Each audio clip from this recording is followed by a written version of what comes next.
Počkej. A už to běží.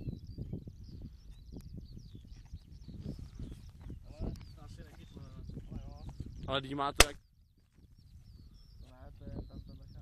Jo, dýmá to.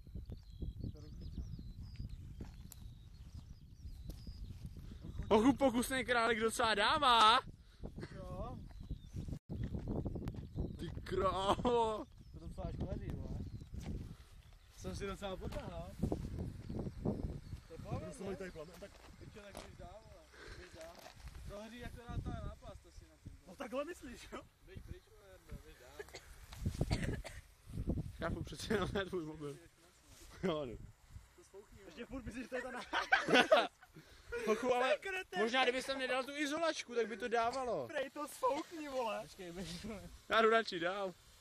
Kurva, kurva. Jako to... Prohořila ta už prohořila normálně ta vrtka, vole. Ty vole. Teď se nám to jako... Ty krávo.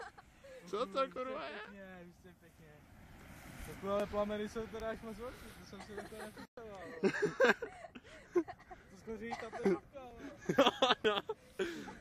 Ale tak ono se to rozžaví, že jo? tak to točilo pořádně, vole. Ať mě to nerozmrdá vole.